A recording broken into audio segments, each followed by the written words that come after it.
নেপাল সিরিজের দ্বিতীয় পর্বে আমরা দেখিয়েছিলাম কিভাবে কাঠমান্ডু থেকে আমরা এই পোখরা শহরে এসেছি। প্রায় 7.5 ঘন্টা জার্নি শেষ করেছি। তার বিস্তারিত তথ্য ও ভিডিও দ্বিতীয় পর্বে দেওয়া রয়েছে। আপনি যদি না দেখে থাকেন তাহলে ভিডিওর ডিসক্রিপশন বক্সে লিংক দেওয়া থাকবে, চাইলে দেখে নিতে পারেন। পোখরা শহরে আসার পরে আমরা লেক সাইডে একটি হোটেলে উঠে পড়ি।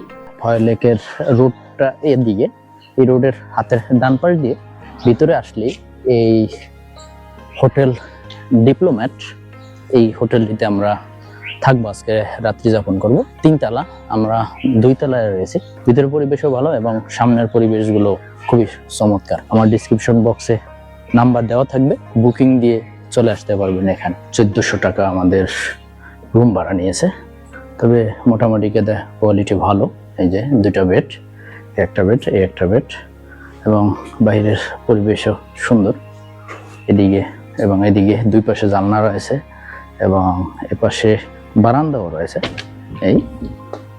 এই পাশে বারান্দা রয়েছে, একটু ব্যাক সাইডে, যদিও ফায়ার লেকের ব্যাক সাইডে। আর ফায়ার লেকের পাশাপাশি থাকতে হলে সেক্ষেত্রে ভাড়াটা একটু বেশি লাগে। বাজেট ট্যুর করি, যার কারণে একটু ব্যাক সাইডে থাকি, আর এর জন্য ভাড়াটাও একটু কম হয়ে থাকে। হোটেল নেওয়ার পরেও আমাদের হাতে পর্যাপ্ত পরিমাণে সময় ছিল, তাই আমরা বোটিং করার জন্য যাচ্ছি। সামনে আমাদের এই বোটিং কাউন্টার, এখানে 2টা বোটিং ঘাট রয়েছে। একটা আমাদের পিছনে রেখে আসছি, ওটা বেশি একটা জনপ্রিয় নয়। আর এইটা হচ্ছে মাঝ বরাবর, এই লেক পাড়ের মাঝ বরাবর এখানে একটা মন্দির রয়েছে, ওই মন্দিরও যাওয়া যাবে এই ঘাট থেকে। সেজন্য আমরা এই মাঝ বরাবর যে ঘাটটা রয়েছে সেদিকে যাচ্ছি। লেক সাইড বলা হয়। লেক সাইডে এখানে অনেক মার্কেট রয়েছে, অনেক বিদেশি পর্যটকও রয়েছে। আমরা হাওয়া লেকের বোটিং ঘাটে রয়েছে, দেখেন কত লোক রয়েছে এখানে, অনেক লোক এখানে। আর এই রয়েছে কাউন্টার, এখান থেকে আমরা একটা প্যাকেজ নিয়েছি, একটা ওপেন বোট নিয়েছি, 1 ঘন্টা ঘুরবো। 900 রুপি নিয়েছে। এখানে 4 টানানো রয়েছে, 900 টাকার বিনিময়ে এরকম একটি বোট নিয়েছি। আর এটা হচ্ছে গেট, এখান থেকেই আমরা এদিকে যাচ্ছি।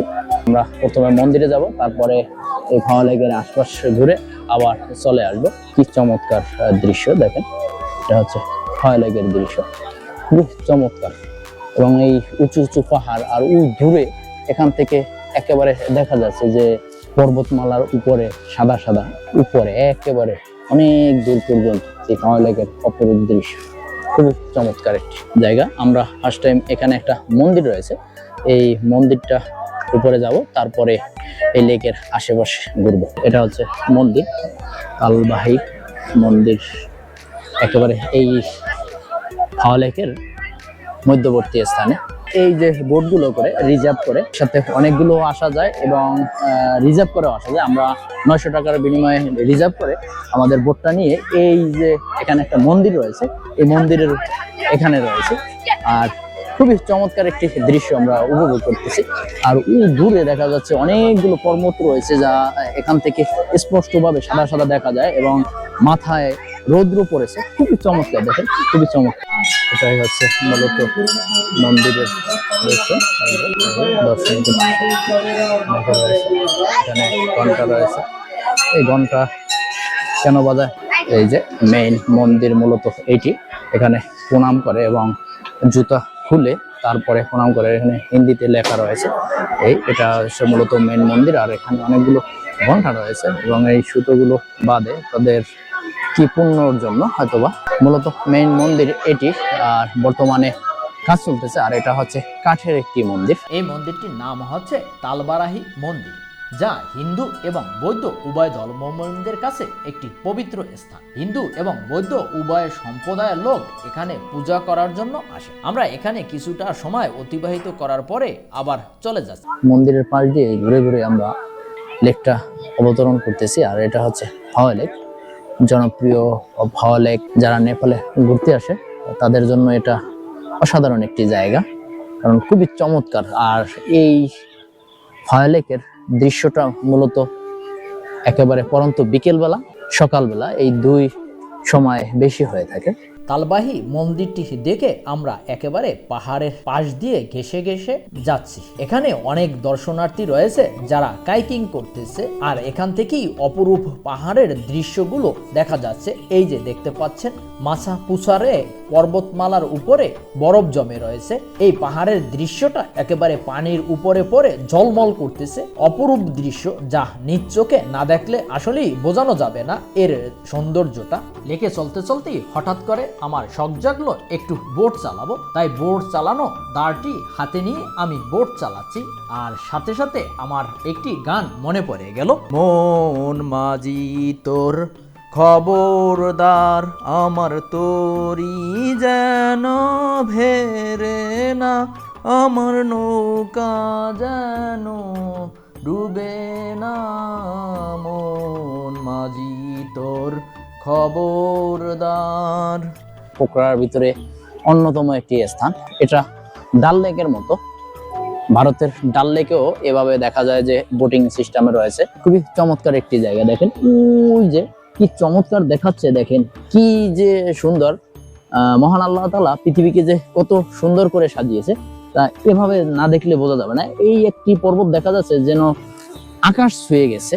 এটা মহান আল্লাহ তাআলার সৃষ্টি। এখানে 3টা পর্বত উঁচু উঁচু ভাবে দেখা যায়। এই ফাওয়া লেকে আমরা 1 ঘন্টার জন্য এই বোটটা ভাড়া নিয়েছি। আমাদের একজন মেয়ে পাইলট আর আমরা 2 জন রিজার্ভ 1 ঘন্টার জন্য 900 টাকা করে নিয়েছি। আমরা এখানে একটা মন্দির রয়েছে, এই মন্দিরটা ঘুরে দেখেছি এবং এরপরে একটু আশপাশে ঘুরে আবার চলে যাচ্ছি এখন ঘাটের দিকে। অনেক উঁচুতে মূলত এই লেকটা অবস্থিত। মহান আল্লাহ তাআলার সৃষ্টি। এক পাশে রয়েছে উঁচু উঁচু পাহাড়, আর এখানে রয়েছে গিরিখাত, আর এই গিরিখাতের ভিতরেই হয়তো পানি জমে লেকের সৃষ্টি হয়েছে। আর এই লেকের পানিটা আবদ্ধ করে রাখা হয়, আর বেশি হলে এটাকে ছেড়ে দেওয়া হয় যাতে করে এর পানি যেন বেশি না হয়। এই যে ফাওয়া লেকের পাশ ধরে অনেক দর্শনার্থী হাঁটতেছি। আমরা প্রায় 1 ঘন্টা ঘুরে একেবারে আবার ঘাটের কাছে চলে আসি। এখানে কয়েক প্রকারের বোট পাওয়া যায়। এরকম আমরা যে বোটটি নিয়েছি এটা রিজার্ভ, খোলা এবং ছাতালাও বোট রয়েছে এখানে, এবং একসাথে অনেকজন যেতে পারে তাও রয়েছে। আমরা একেবারে ঘাটের কাছে চলে আসছি এবং আমরা চলে যাব। অনেক লোক এখানে রয়েছে।